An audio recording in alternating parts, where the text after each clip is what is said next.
welcome to week number 15. It's crazy how fast time moves, and we're already so close to finishing the program. Now, in this week's video, we will be going over something that's not only very important for long-term adherence to this lifestyle, and that is going to be, what do we do on vacations, holidays, or going out to eat? And why is this so important, right? Because even though this 16-week program, it does take up to 4 months, in the big picture, that's really not that long at all. And we are not going through all of this simply so we can look and feel better for a few months. We want to not just gain all the weight back. We want to be able to maintain this either weight loss goal, muscle building goal, whatever we're focusing on. And we're doing this program so that, once we reach their goals, we can maintain those for life or continue to improve in small little ways.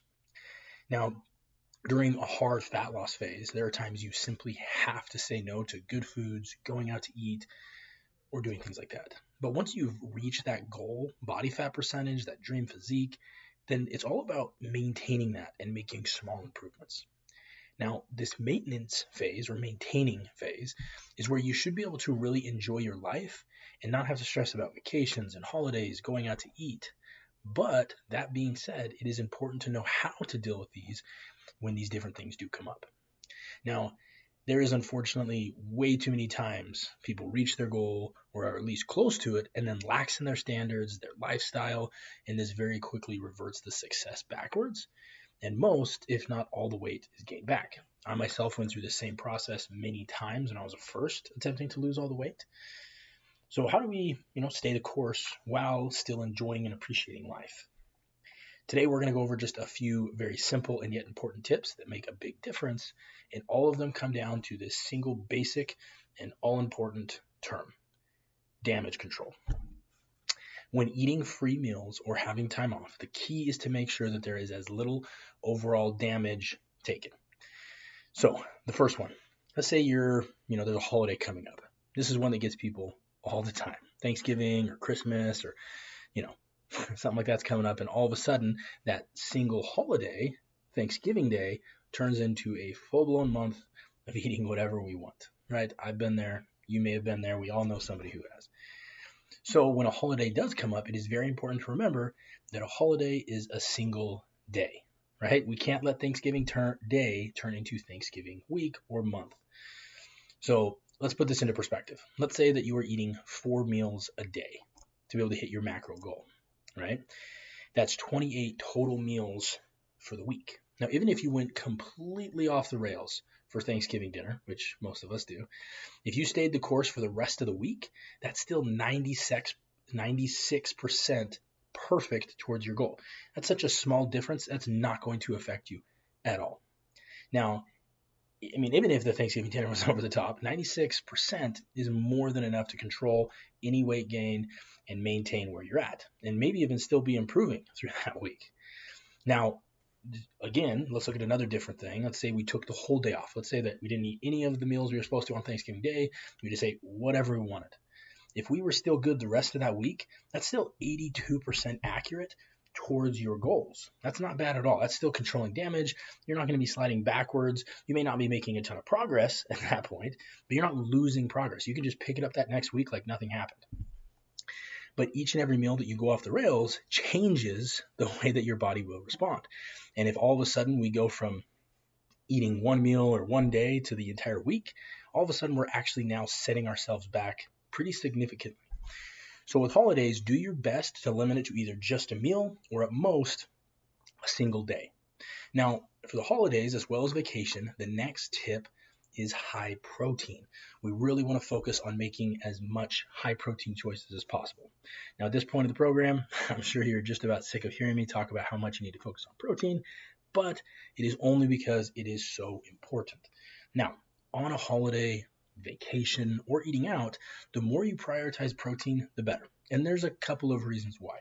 Let's use that Thanksgiving example one more time. So when you're filling up your first plate, emphasize the protein as much as possible. One thing that I personally did this last Thanksgiving that helped out a lot is my first plate that I got, because yes, I like food, I got multiple plates, is on that first one, I weighed out 10 ounces of turkey.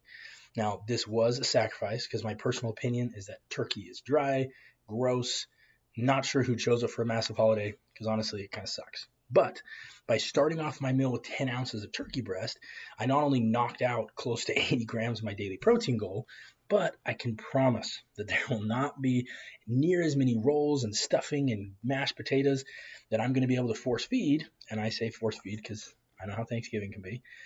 But as you fill up your stomach with healthy, good choices like protein, there's just less room for pie and other things. So twofold here with prioritizing protein. One, higher protein, the better for your overall ability to maximize the use of food, less muscle loss, all the other things we know about protein. But also, you're going to be filling up a lot of the space that could be used for empty calories, things like pie, things that aren't going to be helping us out at all. So the calories are not only setting your goal backwards. Now, on vacation, the higher protein is the biggest tip. When you're going out to eat at home or you're on vacation trying to find foods that are high in protein, as well, if possible, find foods that you can still track. On vacation, you should not be super stressed about keeping your calories perfect, but you should still track them as close as possible. You can not only keep protein as high as possible, but you also have an idea of where you are overall. This can help lend perspective to how much you really should be eating. If you get to the end of the day and you're at 4,000 calories, even if you're on vacation, you'll probably think twice and be like, okay, I should probably slow down a little bit. But often, at least when me and my wife travel, for her, she's usually under calories. So when we're traveling, if she's still counting her calories, it helps her at the end of the day say, okay, you know what, I can actually still have this or go do this because I'm actually under calories for the day. Another thing is when you're going out, do what you can to find foods that are easy to track. I kind of mentioned it earlier, but as an example, this last time me and my wife traveled, we were in Ohio for about 4 days. We did bring some meal prep, right? We bought some stuff when we first got there, some canned chicken, things that are kind of easy. But we also wanted to enjoy ourselves. We don't go on vacation a ton. So we ate out at one of our favorite restaurants, which is Chipotle, partially because there's a huge protein focus at Chipotle. Lots of proteins, really good meats, things like that. But also, and the main reason I like it, is it is super easy to count macros at Chipotle. On MyFitnessPal, it even has a Chipotle option. You type it in, and it has their entire menu. And you can just go through and select every single thing that you ordered, and it shows you exactly where your calories and macros are without even having to do any guesswork. Now, even though Chipotle is mostly clean whole foods and high focus on protein, the total macros are still going to be on the higher side, right? It's still going to be a lot higher fat than I'm used to.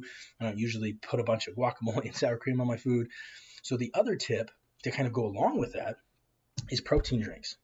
I personally really like the pre-made ones from Costco. They got the Fairlife brand, Core Power, Premier Protein. Those are all really good brands.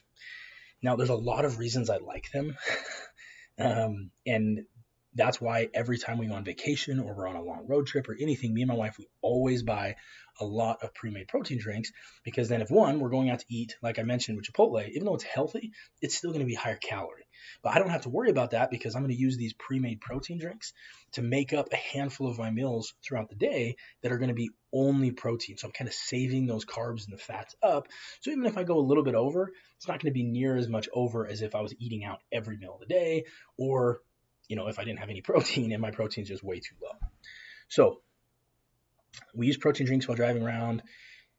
1, to keep protein intake higher, and 2, limit the amount of space we have available for other foods, like we've mentioned multiple times. Now, there are many other good options you could try. Some people do like a half carb day leading up to the vacation or on some of the days of the vacation, just to kind of save for those higher days.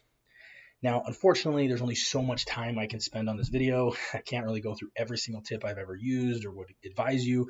The takeaways, though, limit what you can, be as strict as you would like, or as best suits your long-term goals. Like I mentioned earlier, if you're in the middle of a hard cut, or your goal is to be a specific look or weight by a set date, then you really do need to be more strict and a lot more hard lines about what you allow. Right now, I'm in a bodybuilding prep, so even though we had vacation just a couple weeks ago, I wasn't able to eat anything. I still had to stick perfectly to plan because I'm in a bodybuilding prep.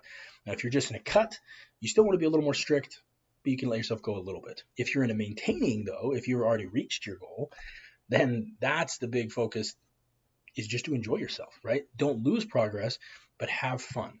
Have a little bit of freedom. So remember, high protein, limit the damage by counting what you can, and do not let the day or days turn into weeks or months. A single bad week of going crazy off plan can be fixed by a week or 2 of being back on plan and strict. But if you go a few weeks going completely crazy, not only will it take multiple weeks to get back to where you were, but you wasted all of those weeks before the vacation, the time on the vacation, and all the weeks recovering. Don't let a single day or week set you back months. So remember, damage control. Now, if you have specific questions, or let's say you have a trip coming up, or you want to talk more in depth about this, I love talking about this. I'm happy to go more in depth on it. Just let me know. But just remember, enjoy yourself, have fun, but control the damage as much as possible.